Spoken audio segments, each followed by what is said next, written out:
Hello, aspirants. Welcome to this medieval history series in the topic that is provincial kingdoms of medieval India. ये हम जो topic है हम पढ़ रहे थे जिसमें हमने बहमानी सल्तनत के बारे में डिस्कशन स्टार्ट किया था। बहमानी सल्तनत में अभी हमने जो हमारे इम्पोर्टेंट रूलर्स थे उनके बारे में डिस्कशन करना स्टार्ट किया था। लास्ट के लेक्चर में हमने फिरोज शाह और अहमद शाह वली के बारे में डिस्कशन किया। वी हैव टॉक्ड के अहमद शाह वली के नाम के साथ वली कैसे लगा था वो भी हमने सब डिस्कस किया था। That we have covered in a very detailed form. और आज का जो हमारा डिस्कशन का टॉपिक होने वाला है दैट इज हुमायूं शाह, जो रिलेटेड है फ्रॉम द बहमानी सल्तनत से ही। इनके बारे में हम डिस्कशन अभी स्टार्ट करेंगे। So let's start the discussion about Humayun Shah. तो आज के हमारे डिस्कशन का टॉपिक है हुमायूं शाह। हुमायूं शाह का जो टाइम पीरियड है दैट इज फ्रॉम 1458 से लेकर के 1461 सीई तक का इनका टाइम पीरियड है। तो हुमायूं शाह जो थे ये बहुत ही इम्प्रेस्ड थे, ये बहुत ही जो है एक बहुत अच्छे एक मिलिट्री जो है इनके एक जीनियस थे ये। मतलब कि बहुत अच्छे से इन्होंने अपनी चीज़ों को हैंडल किया था, अपने मिलिट्री को अच्छे से मेंटेन किया हुआ था, एडमिनिस्ट्रेशन अच्छे से वर्क कर रहा था। तो ये एक ग्रेट लीडर थे। एंड हुमायूं शाह ने अपॉइंट किया हुआ था एक पर्टिकुलर पर्सन को दैट इज महमूद गवान। महमूद गवान जो है इनको एज अ मिनिस्टर के फॉर्म में इनको अपॉइंट किया हुआ था। Humayun Shah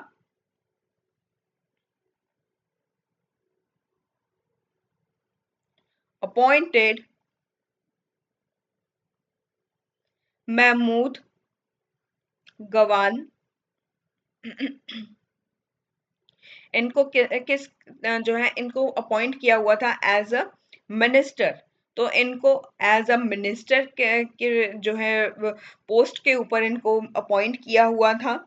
who initiated many reforms. तो ये महमूद गवान वो पर्सनालिटी हैं जिन्होंने बहुत सारे रिफॉर्म्स को जो है वो इनिशिएट किया था।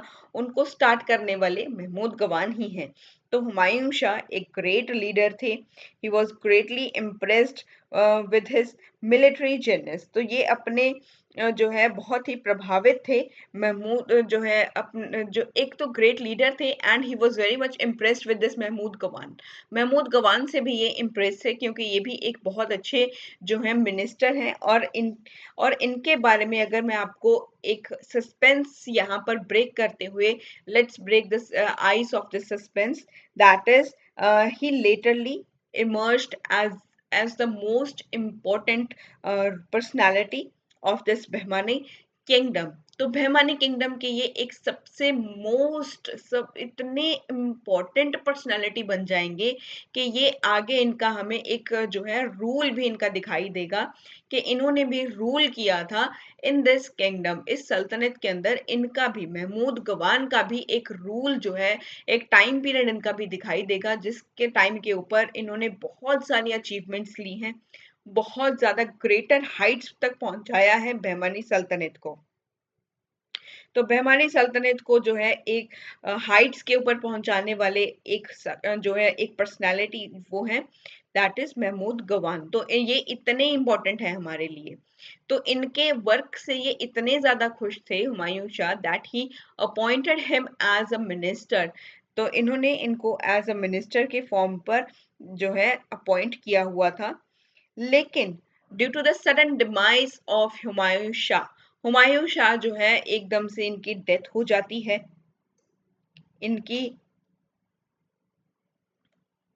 आफ्टर हिज डेथ, इनकी डेथ के बाद क्या होता है, इनकी डेथ के बाद जो गवान है, इनकी डेथ के बाद गवान जो है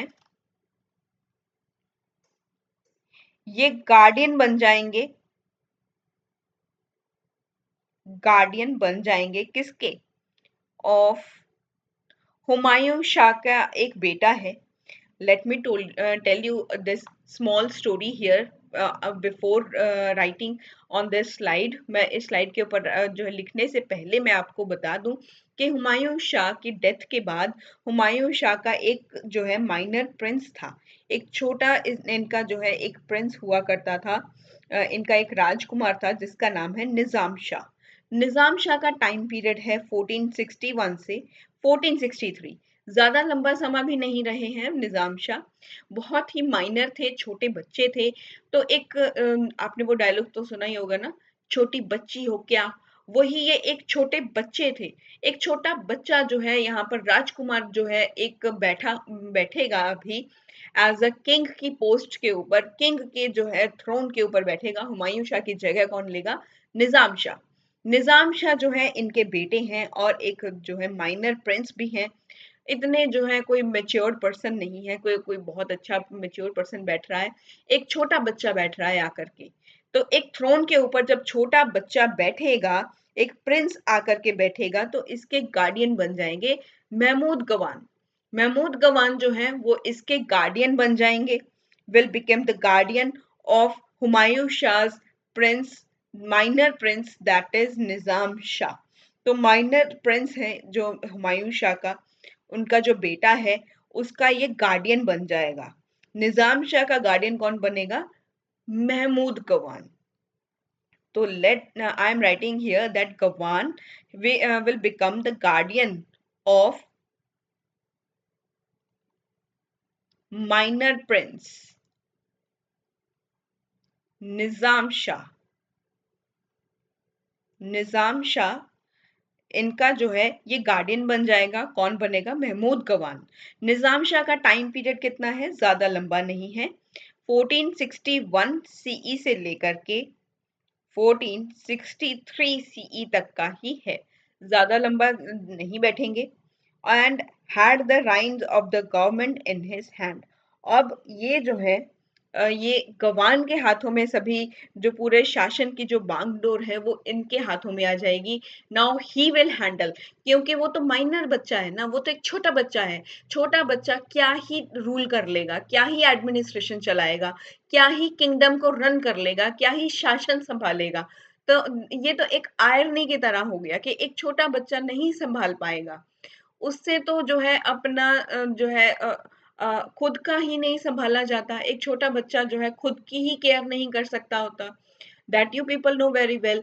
जो छोटे बच्चे हैं उनके तो आपने देखा होगा, उनके पेरेंट्स जो हैं उनके साइड के ऊपर पॉकेट्स, जो टी शर्ट्स के ऊपर जो पॉकेट्स होती हैं उनको उनके ऊपर सेफ्टी पिन से जो है हैंकी को टाई अप किया होता है। Then that don't know how to wipe their nose, how to clean their mouth after eating something or after drinking something. They don't know about such things.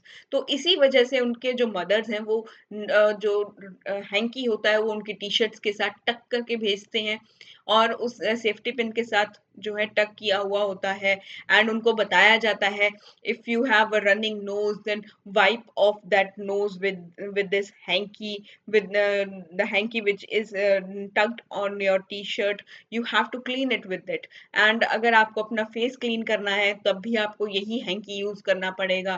और उनके जो है पेरेंट्स ने, अगर वो बच्चे स्कूल जाते हैं then you have seen such things के भी उनके जो है बैग्स के अंदर कपड़े ज्यादा होते हैं, बुक्स कम होती हैं, क्योंकि उनको जो है बार बार चेंज करना पड़ता है। दैट छोटा बच्चा कांट टेल अबाउट दैट उसे वॉशरूम जाना है या उसे कुछ भी उसको रिक्वायरमेंट है वो नहीं बता पाता है।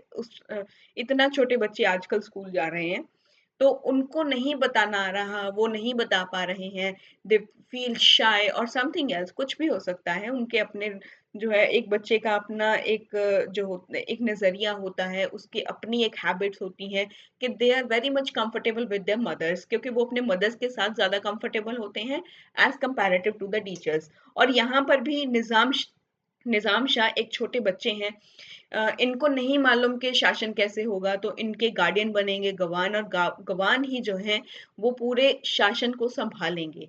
अभी गवान ही जो हैं वो पूरा हैंडल करेंगे, पूरी गवर्नमेंट को यही हैंडल करने वाले हैं। तो इसके बाद क्या होगा? जो ये यंग सुल्तान है, दिस निजाम शाह, इसकी डेथ हो जाएगी 1463 सीई के दौरान। I am writing here 1463 CE के दौरान क्या होगा? इसके दौरान क्या होगा कि ये जो यंग सुल्तान है, this young Sultan, young sultan, in the bracket I'm writing the name, that is निजाम शाह। निजाम शाह की जो है वो डेथ हो जाती है, इनकी डेथ हो जाती है।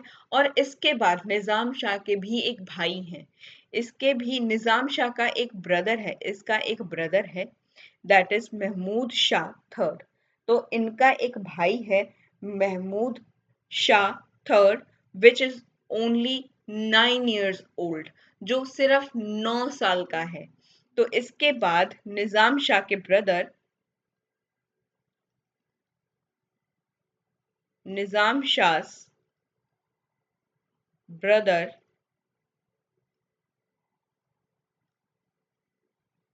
मोहम्मद, मोहम्मद शाह थर्ड, मोहम्मद शाह थर्ड जो हैं ये एज अ, इनको सक्सीड करेंगे and will become the king here, और इनके उत्तराधिकारी बन जाएंगे। Became king.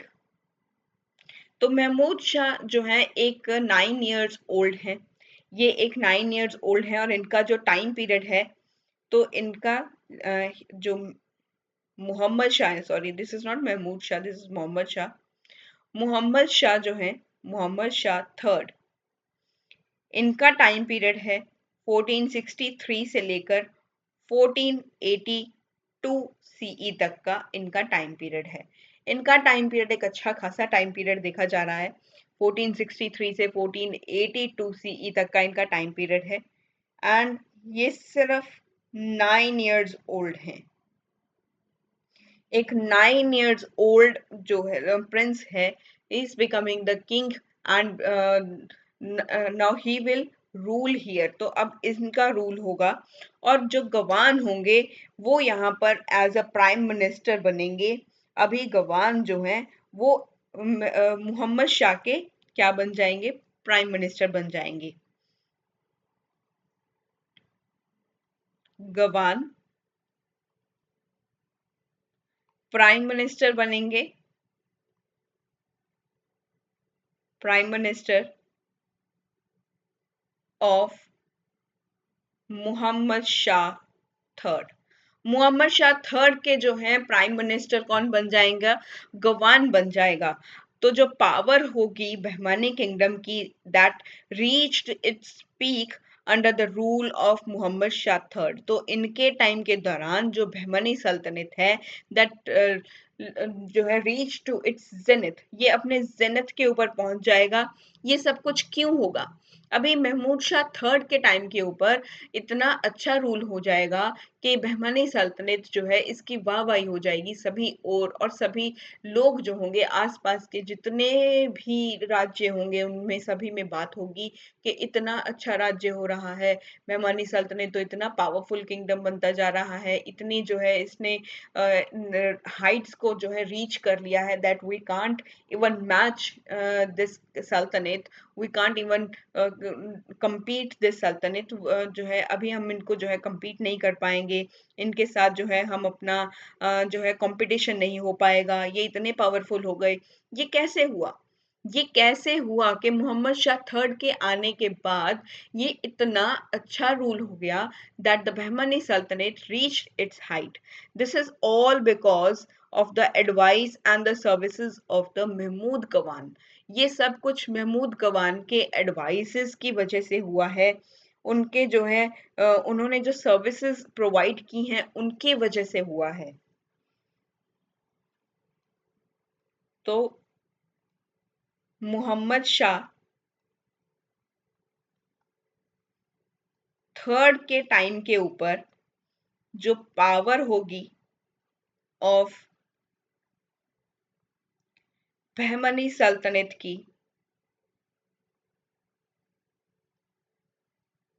ये पीक के ऊपर होगी, ये होगी एकदम पीक के ऊपर। ये क्यों हो रही है, क्योंकि बिकॉज ऑफ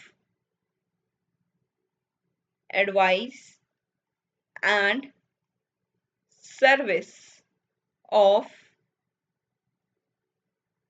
महमूद गवान। महमूद गवान की जो सर्विसेज हैं, इनकी जो एडवाइस है, इसकी वजह से ही इतना पावरफुल किंगडम इस्टेब्लिश हो पा रहा है। तो इसके साथ साथ अब हम देखेंगे कि जो किंगडम है वो कैसे एक्सपैंड कर रहा था, कहाँ से कहाँ तक जो है किंगडम एक्सपैंड किया हुआ था। तो जो किंगडम की एक्सपेंशन थी, अभी जो किंगडम की एक्सपेंशन जो था, दैट इज फ्रॉम, ये कहां से कहां तक था? ये था अरेबियन सी से बे ऑफ बंगाल तक। ये अरेबियन सी, अरेबियन सी से लेकर बे ऑफ बंगाल तक ये किंगडम एक्सपैंड किया हुआ था। बे ऑफ बंगाल तक ये किंगडम जो था, बहमनी सल्तनत, ये अरेबियन सी से बे ऑफ बंगाल तक अभी एक्सपैंड किया हुआ था। और वेस्ट की ओर अगर देखा जाए, ऑन वेस्ट, ऑन वेस्ट ये एक्सटेंड हुआ था from, from Goa to Bombay, Goa से बॉम्बे तक ये फैला हुआ था। और अगर ईस्ट की ओर की बात करें, ऑन ईस्ट, ईस्ट की ओर से ये एक्सटेंड हुआ था फ्रॉम, इट एक्सटेंडेड फ्रॉम, ये काकीनाडा से कृष्णा रिवर तक, कृष्णा रिवर तक जो है एक्सटेंड हुआ था। और जो बहमनी किंगडम है, हिस्ट्री के अंदर इस पीरियड के दौरान जो है, बहमानी किंगडम के जो पीरियड है, इसमें जो सबसे ज्यादा जो अचीवमेंट्स होंगी वो महमूद गवान की ही होंगी। तो अभी हमारा जो डिस्कशन का टॉपिक होगा, देखो अभी हमने एक्सपेंशन और इसका एक्सटेंशन देखा कि किंगडम को एक्सटेंड हुआ था कहाँ से। The kingdom expanded from Arabian sea से बे ऑफ बंगाल तक, और वेस्ट में it expanded from Goa to Bombay, और ईस्ट में it extended from Kakinada to Krishna river तक, कृष्णा रिवर तक ये फैला हुआ था। तो इसके बारे में हमने देखा, and I have told you about कि भी जो बहमानी किंगडम का जो हिस्ट्री है, इसमें सबसे ज्यादा जो अचीवमेंट्स होंगी वो सबसे ज्यादा होंगी महमूद गवान की। तो महमूद गवान जो है हमारा नेक्स्ट टॉपिक ऑफ डिस्कशन है। Now we will talk about Mahmud Gawan के बारे में। देखो महमूद गवान का जो पीरियड है, दैट इज फ्रॉम 1461 से लेकर 1481 सीई तक का इनका टाइम पीरियड है। तो इनके बारे में डिस्कशन होगा। और ये जो है एक लंबा इनका टाइम पीरियड है, इन्होंने बहुत सारा जो है अचीवमेंट्स किए हैं। तो एक लंबा टाइम पीरियड होने की वजह से हम महमूद गवान को टू पार्ट्स के अंदर जो है डिवाइड करेंगे। half of the part we will be discussing today and half of the part we will be discussing in the next lecture। तो उसमें नेक्स्ट लेक्चर के अंदर हम महमूद गवान के बारे में बात करेंगे। ऐसा नहीं कहना है कि मैंने आधा पढ़ा दिया आधा छोड़ दिया, ये सब कुछ नहीं है। हम पूरा महमूद गवान का जो टाइम पीरियड है हम कंप्लीट पढ़ेंगे, लेकिन पार्ट्स के अंदर पढ़ेंगे।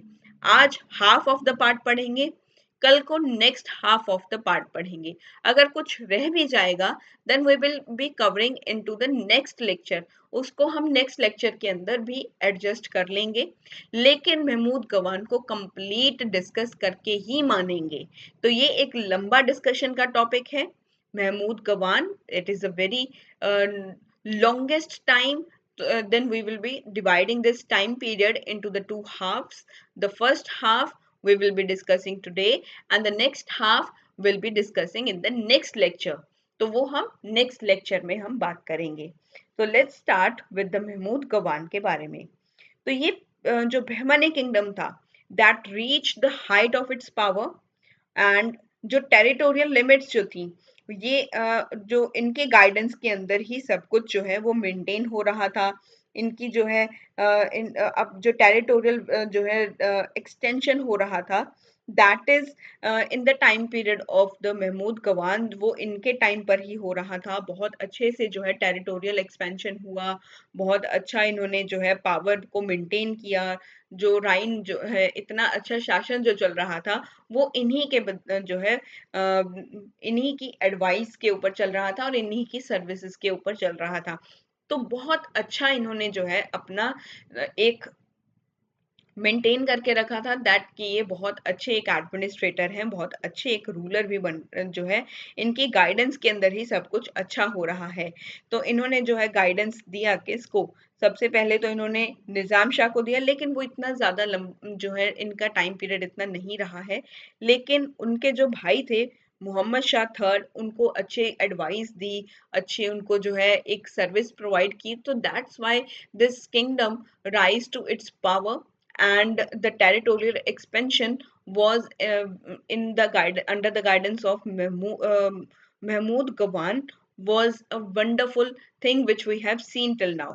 अभी तक जो हमने देखा तो वो बहुत अच्छे तक वो जो है ग्रो कर रहा था, वो इनकी एडवाइस के कारण ही कर रहा था।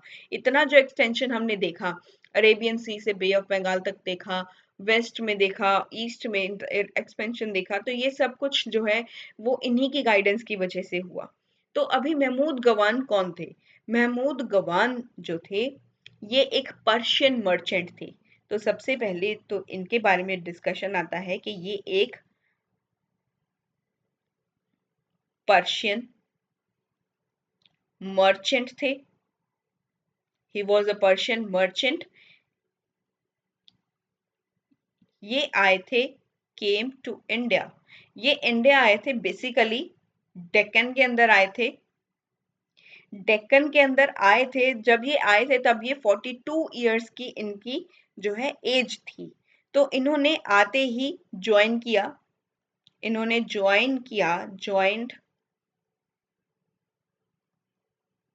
Services of Bahmani kingdom. जो बहमानी किंगडम था, इनके सर्विसेज को इन्होंने ज्वाइन किया और इनको जो है एक टाइटल मिला, इनको जो एक टाइटल मिला था, and that title is of Malik ul Tujjar. Malik ul Tujjar का इनको टाइटल मिला। इस टाइटल का मीनिंग क्या है? इस टाइटल का मीनिंग है that is chief of the merchants. ये मर्चेंट्स का चीफ था, तो इनको ये एक टाइटल मिला हुआ था। तो इनको जो है टाइटल मिला कि ये व्यापारियों के प्रमुख हैं, मतलब चीफ हैं मर्चेंट्स के। ये इनको मिला था बहमानी रूलर हुमायूं शाह के टाइम पर। तो इनको जो है ये जो है टाइटल किसने दिया था? That is by the Bahmani ruler. ये टाइटल देने वाले कौन थे? Title given by Bahmani ruler, जिनका नाम है हुमायूं शाह। हुमायूं शाह जो है, इन्होंने जो है एक गवान को टाइटल दिया मलिक उल तुजर का, मतलब चीफ ऑफ द मर्चेंट का इनको टाइटल दिया। लेकिन एक सडन डेथ हो चुकी थी, हमने जैसे बात की कि हुमायूं की सडन डेथ हो चुकी थी। और फिर उसके बाद जो है एक राज्य अभिषेक होता है, किसका होता है? निजाम शाह का होता है। इसके बाद जो है निजाम शाह क्या बनते हैं? एक रेजेंसी जो है किंग बनते हैं। इनके किंग बनने के दौरान एक काउंसिल को बिठाया जाता है। निजाम शाह जब किंग बन रहे होते हैं, इनका राज्य अभिषेक हो रहा होता है, तब एक रिजेंसी काउंसिल बनती है। एक रिजेंसी काउंसिल को जो है इसे बनाया जाता है, और जिसमें एडमिनिस्ट्रेशन जो होगा, जिसमें एडमिनिस्ट्रेशन ऑफ विच गवान, इस एडमिनिस्ट्रेशन का गवान को एक इम्पोर्टेंट मेंबर बनाया गया था। हुमायूं की डेथ के बाद निजाम शाह निजाम शाह जो है वो रूलर बनेंगे। इसका कोरोनेशन चल रहा था, इसका राज्य अभिषेक हो रहा था। लेकिन उसी समय के ऊपर जो है एक यहाँ पर एक रेजेंसी काउंसिल बनाया जाता है।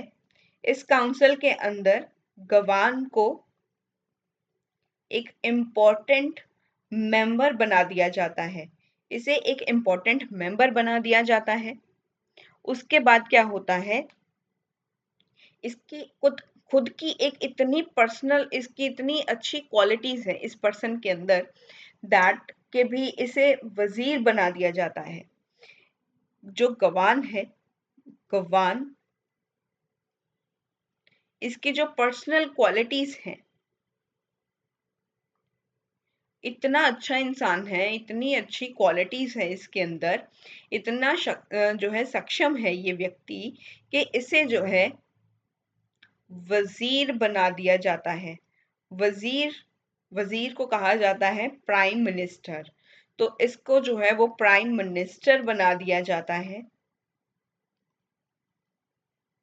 और इसे टाइटल दिया जाता है, एक इसे टाइटल दे दिया जाता है। वो टाइटल है ऑफ ख्वाजू ए जहां। ख्वाजू ए जहां का इसको जो है एक टाइटल दे दिया जाता है। ये टाइटल इसे दिया जाता है और इसे प्राइम मिनिस्टर मतलब इसे वजीर बना दिया जाता है। We have talked in the Mohammad Shah third कि ये मोहम्मद शाह थर्ड का जब टाइम आया तब उस समय इनको जो है प्राइम मिनिस्टर बनाया गया था। तब इनको एक जो है प्राइम मिनिस्टर बनाया गया था। ये जो है बहुत ही एक लर्न्ड पर्सन है। लर्न्ड पर्सन का मतलब क्या है कि ये एक विद्वान व्यक्ति थे। मतलब ये एक विद्वान व्यक्ति थे। कैसे थे? क्योंकि इनको ग्रेट नॉलेज था मैथमेटिक्स का। तो इनको जो है आई एम राइटिंग हियर दैट ये इनको ग्रेट नॉलेज है, बहुत अच्छा नॉलेज था इनको मैथमेटिक्स का। मैथमेटिक्स का अच्छा इनको जो है एक नॉलेज था और इसी वजह से इन्होंने न केवल राज्य का बल्कि एक राज्य जो किंगडम था उसको ही कंट्रोल नहीं किया एक एफिशिएंट मैनर के अंदर, बल्कि उस किंगडम को इन्होंने स्टेबिलिटी भी प्रोवाइड की। ये एक जो है एक एफिशिएंट रूलर होने के साथ साथ इन्होंने किंगडम को एक स्टेबिलिटी भी प्रोवाइड की थी गवान ने। तो उसके बाद जो है Gawan he carried out many internal administrative reforms. इन्होंने बहुत सारे इंटरनल एडमिनिस्ट्रेटिव रिफॉर्म्स किए हैं। तो इन्होंने यहाँ पर I am mentioning here that carried out internal administrative administrative reforms। इन्होंने एडमिनिस्ट्रेटिव रिफॉर्म्स किए हैं and he attempted to put an end on the strife in the nobility.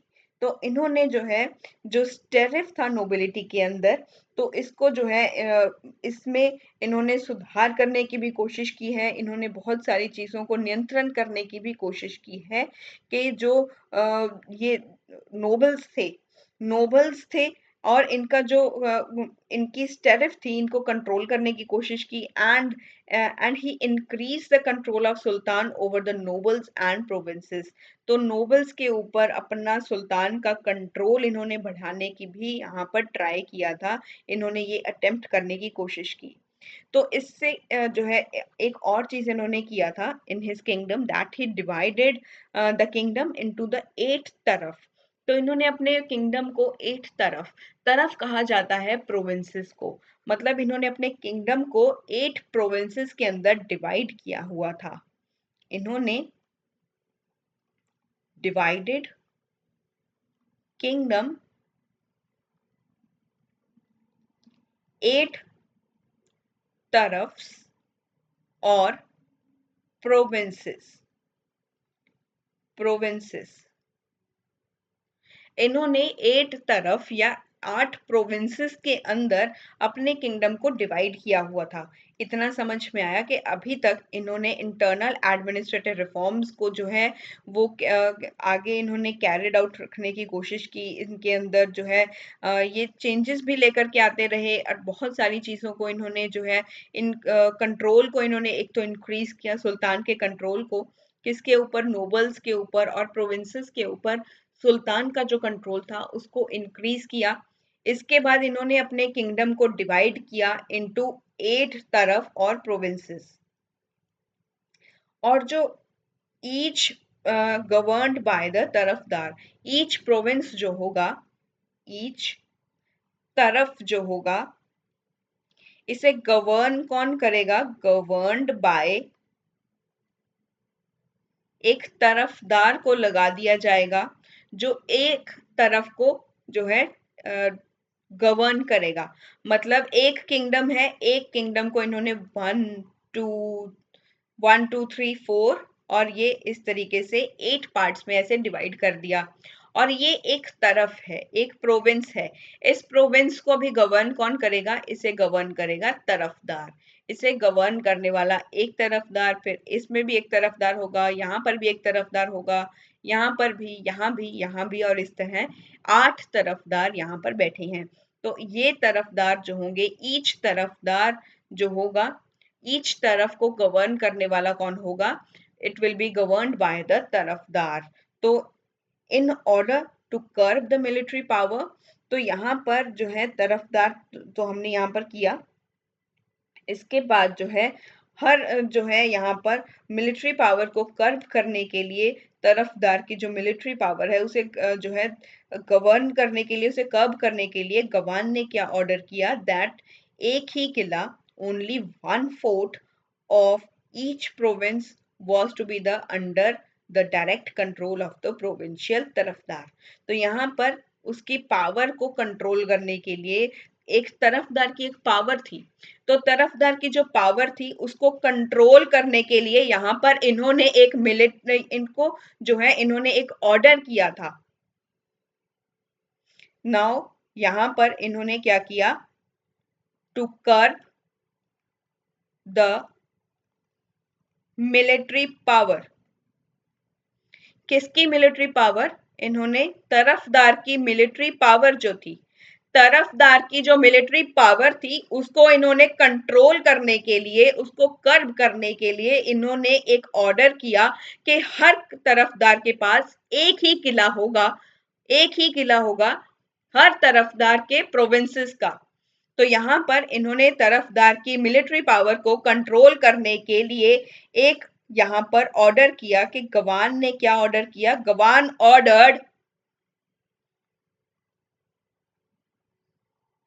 That only 1/4 of each province, ये किसके under होगा, will under the direct control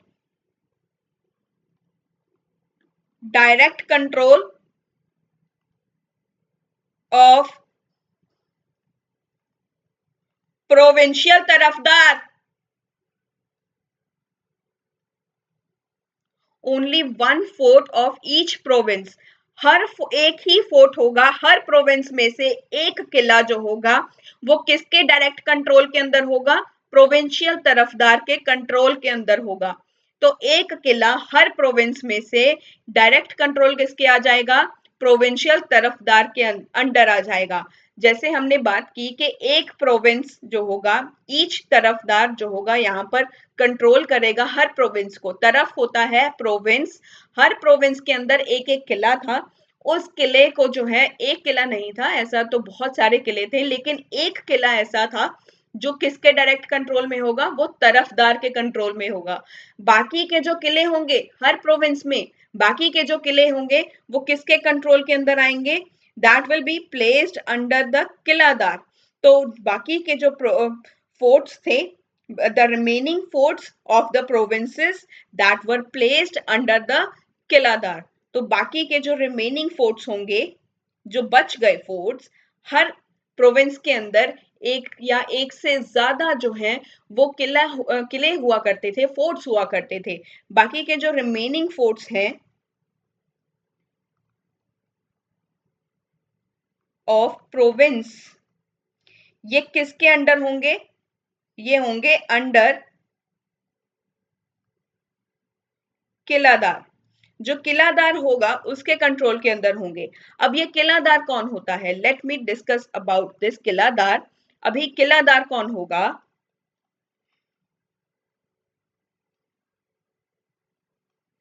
किलादार कौन होगा? That is commander of the, ये commander है of forts. ये जो किले हैं उसका कमांडर है। किलादार जो है इसे कौन अपॉइंट करता है? Qiladar is appointed by, it is appointed by central government. जो सेंट्रल गवर्नमेंट है, जो सेंटर के अंदर बैठी है, that will appoint the qiladar. और किलादार कौन होता है? Commander of fort. अभी तक हमने क्या डिस्कस किया है? अभी तक हमने डिस्कस किया कि इन्होंने, गवान ने क्या किया? अपने किंगडम को 8 तरफ मतलब 8 प्रोविंसेस के अंदर डिवाइड किया। 8 प्रोविंसेस के अंदर डिवाइड किया और हर प्रोविंस को अभी गवर्न कौन करेगा? तरफदार गवर्न करेगा। और तरफदार की पावर को, तरफदार की जो मिलिट्री पावर है, इसे कंट्रोल करने के लिए गवान ने एक ऑर्डर दिया। इसने क्या ऑर्डर दिया कि जो हर प्रोविंस के अंदर एक एक किला जो होगा वो किसके डायरेक्ट कंट्रोल के अंदर आएगा? जो प्रोविंशियल तरफदार होगा, जो तरफदार होगा उसके डायरेक्ट कंट्रोल के अंदर आ जाएगा। बाकी के जो रिमेनिंग किले होंगे, the remaining forts of the provinces, each provinces that will be under the qiladar, वो किलादार के अंदर आ जाएंगे। जैसे ये एक प्रोविंस है और इस प्रोविंसेस के अंदर, ये प्रोविंस है, इसके अंदर 3 या 4 किले हैं, यहां पर भी ऐसे ही हैं, यहां पर भी, यहां भी, और इस तरीके से 8 प्रोविंसेस के अंदर बहुत सारे किले हैं। लेकिन इन 8 प्रोविंसेस में से एक एक किला किसके डायरेक्ट कंट्रोल में होगा? वो होगा तरफदार के कंट्रोल में। बाकी के जो किले बच जाएंगे हर प्रोविंस में, वो किलादार के अंडर होंगे। That will be placed under the qiladar, वो किलादार के अंडर होंगे। यहां पर किलादार कौन है? किलादार एक कमांडर है ऑफ फोर्ट्स। ये कमांडर है फोर्ट्स का। और इसे अपॉइंट कौन करता है? He is appointed by central government. जो सेंट्रल गवर्नमेंट होगी वो इसे अपॉइंट करेगी। और जो नोबल्स थे, नोबल्स के जो अलाउंसेस मिल रहे थे उनको इन्होंने कम कर दिया था। अलाउंसेस ऑफ नोबल्स, नोबल्स को जो यहाँ पर अलाउंसेस मिलते थे, आपने देखा होगा कि जो गवर्नमेंट एम्प्लॉयज होते हैं उनको अलाउंसेस मिलते हैं। कभी जो है आप जो रेंट, जो हाउस रेंट होता है वो मिलता है। और भी बहुत सारे जो है मोबाइल रिचार्ज का भी एक अलाउंस मिलता है कि आपको जो है हर महीने आपने रिचार्ज कराना है तो उसका आपको जो है चार्जेस आपके जो है दिए जाते हैं ताकि आप अपने फोन को रिचार्ज करवा पाए। इस तरीके से बहुत सारी जो है एडवांटेजेस जो है आपको एज अ गवर्नमेंट एम्प्लॉय के फॉर्म में, आप जब आप गवर्नमेंट एम्प्लॉय बनते हो तब आपको ये सब चीजें दी जाती हैं। Then you have these facilities provided by the government, वो आपको गवर्नमेंट देती है जब भी आप उसको सर्विस प्रोवाइड करते हो अपनी। तो इसी तरीके से जो नोबल्स यहाँ पर अपनी सर्विस प्रोवाइड कर रहे थे उनको भी अलाउंसेस मिला करते थे। लेकिन गवान ने क्या किया? इनके इन अलाउंसेस को जो है रिड्यूस कर दिया। अभी इनको रिड्यूस क्यों किया था? इनको रिड्यूस किया गया था क्योंकि उन नोबल्स के जो अलाउंसेस थे उनको यहाँ पर जो है कम कर दिया गया था, जो काम से बचने का जो है जुगाड़ लगाते रहते थे। हु श्रिक्ड देयर रिस्पॉन्सिबिलिटी, जो भी नोबल्स हु श्रिक्ड देयर, अपनी रिस्पॉन्सिबिलिटी से पीछा छुड़ाने के लिए जो है वो काम करते रहते थे। और ये काम से बचने के लिए अपनी जिम्मेदारियों से भागते थे।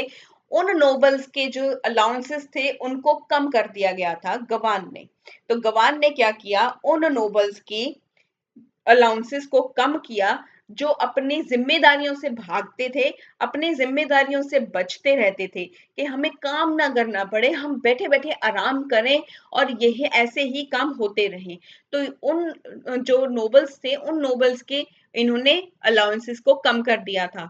एंड आजकल जो आप देख रहे हो, आजकल भी ऐसा ही होता है। बहुत सारे गवर्नमेंट एम्प्लॉयज ऐसे हैं जो बैठे बैठे काम करना चाहते हैं।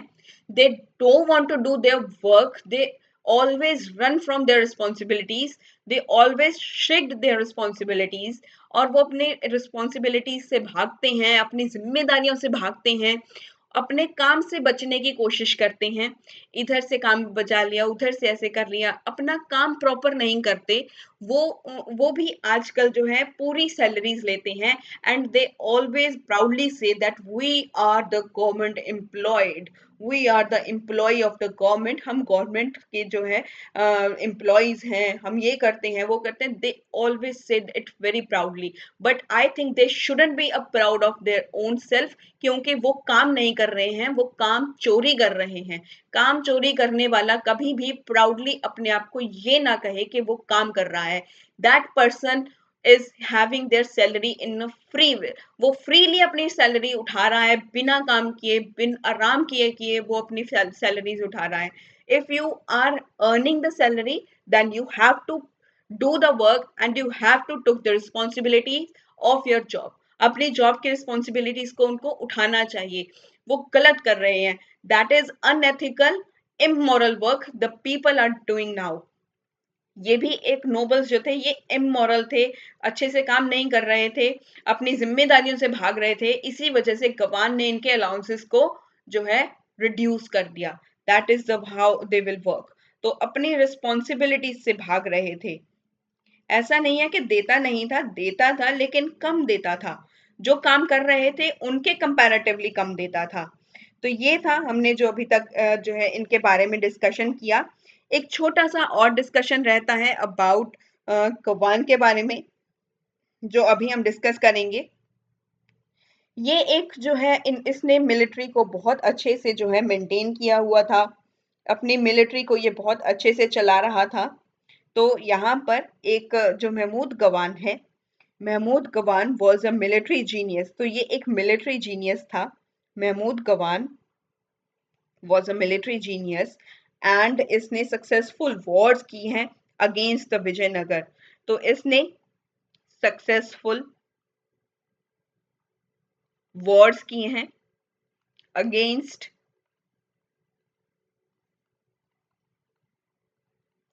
विजयनगर, ओडिशा, और जो भी अरेबियन सी के जो सी पायरेट्स थे, जो लुटेरे थे, अरेबियन सी के अंदर कुछ लुटेरे थे, उनके खिलाफ इसने जो है बहुत सारे एक सक्सेसफुल वॉर्स फाइट की हैं। तो इसने यहाँ पर जो सी पायरेट्स थे, सी पायरेट्स बोला जाता है समुद्री लुटेरों को, sea pirates on Arabian sea. Arabian sea के जो है अरेबियन सी में कुछ सी पायरेट्स थे, मतलब के लुटेरे थे, समुद्री लुटेरे थे, जो अरेबियन सी के अंदर थे। अरेबियन सी के सी में जो सी पायरेट्स थे, लुटेरे थे, उनसे भी इसने बहुत ही सक्सेसफुली वॉर्स को फाइट किया है। इसके साथ साथ इसने कॉन्कर किया है विजयनगर की टेरिटरीज को। विजयनगर की कुछ टेरिटरीज थी अप टू कांची, कांची तक की कुछ टेरिटरीज जो थी विजयनगर की, वहां अपना जो है इसके ऊपर जो है कब्जा किया है, इसके ऊपर जो है कॉन्करिंग की है इसने। And conquered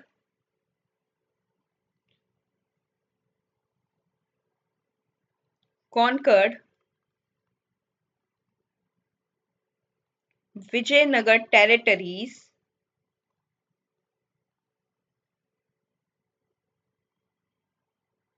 up to Kanchi. और वेस्टर्न कोस्ट के ऊपर, वेस्टर्न कोस्ट के ऊपर जो वेस्टर्न कोस्ट था, यहाँ पर इसने गोवा एंड जो दभोल था, दभोल जो हमने पहले भी डिस्कस किया है, गोवा एंड दभोल को कॉन्कर कर लिया था। इसको भी इसने कॉन्कर कर लिया था। अपने कंट्रोल को इसने गोवा के ऊपर गेन किया एंड दबोल के ऊपर गेन किया। उसके बाद क्या हुआ, जो बहमनी सल्तनत था, strengthened its trading relations with the Iran and Iraq.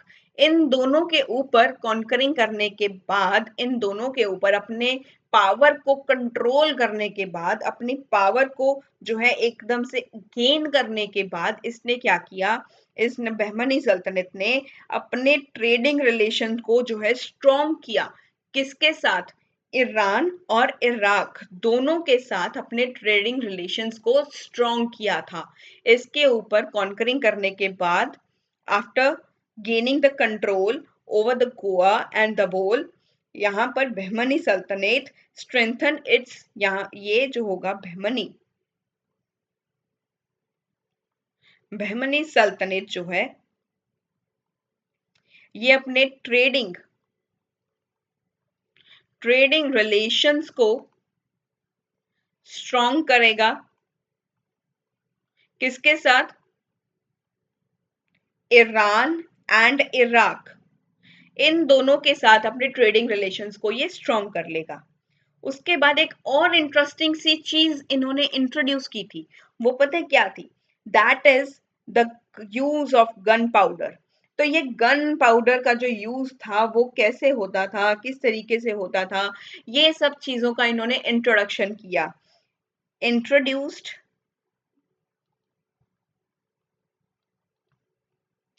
Use of gun powder.